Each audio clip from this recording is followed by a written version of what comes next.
Hello everyone, welcome back to basic math series for NEET, जिसमें हम बात कर रहे थे ग्राफ्स के बारे में। So we are on part 2 parabola. हमने पार्ट 1 में स्ट्रेट लाइन के बारे में डिस्कस किया था, जिसको आप जाके देख सकते हैं।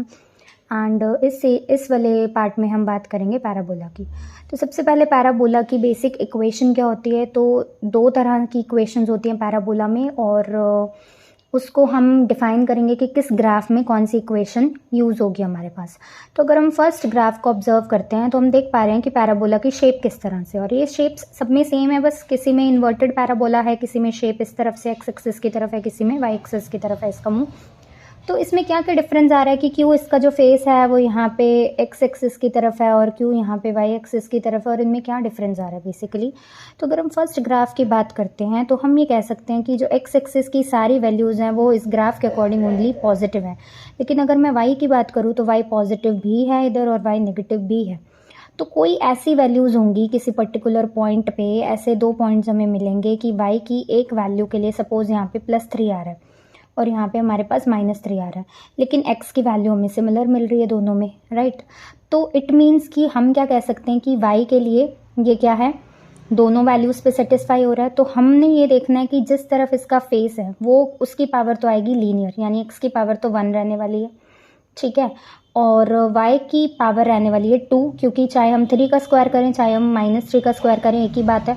तो y स्क्वायर की जो डिपेंडेंसी है वो x के ऊपर रहने वाली है, सिंपल x के ऊपर, x की पावर 1 के ऊपर। तो यहाँ पे हम बोल देते हैं y square is equals to 4ax, जिसमें हम 4a डिफाइन करते हैं और लेटेस्ट रेक्टम एक्सेट्रा, जो कि हमारे इसमें इतना काम का नहीं है। तो सिंपली हमें याद रखना है कि y square equals to some constant into x।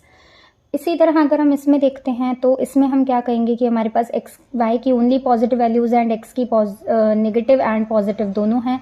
तो x स्क्वायर की डिपेंडेंसी रहने वाली है y पे।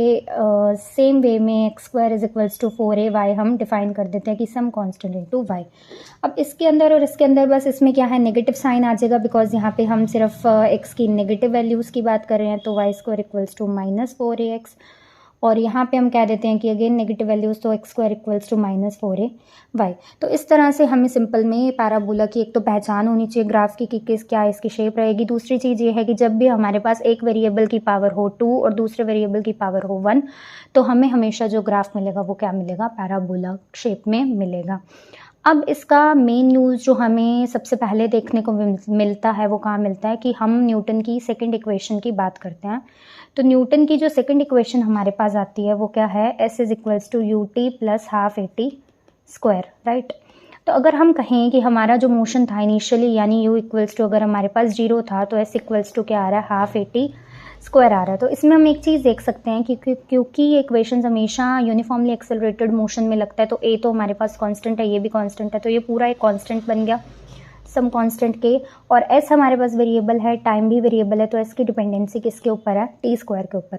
तो अगर हम इसको पहचानना चाहें तो हमारे पास ये ग्राफ क्या बनेगा, अगर सपोज मैं x को प्लॉट करती हूँ इस तरफ और टाइम को मैं लेती हूँ इस तरफ, तो हमारे पास ग्राफ की शेप क्या बनेगी कि t की पावर 2 है, यानी कि बेसिकली x की पावर 2 है। तो इसमें हम देखें x की पावर 2 किस तरह से है, इस वाले में x की पावर 2, तो हम क्या कह सकते हैं कि इसमें हमारी शेप क्या बनेगी, इस तरह से बनेगी। बट सिंस हमारे पास क्या होता है, टाइम कभी भी नेगेटिव नहीं होता, तो ये वाला पार्ट हम क्या करेंगे, नहीं लेंगे।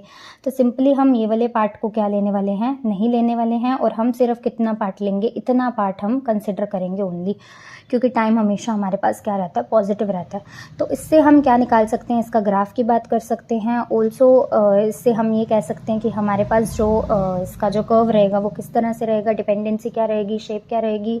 उसके अलावा हम ये कह सकते हैं कि जैसे स्ट्रेट लाइन में हमारे पास जो स्लोप था वो हर पॉइंट पे सेम मिल रहा था, लेकिन हमारे पास यहाँ पे हर पॉइंट पे जो स्लोप है वो क्या मिलने वाला है, डिफरेंट मिलने वाला है, ठीक है। तो हर पॉइंट पे जो स्लोप की वैल्यू है वो क्या है, अलग है। तो स्लोप जो होता है वो क्या होता है, डिफरेंट होता है एट डिफरेंट पॉइंट्स।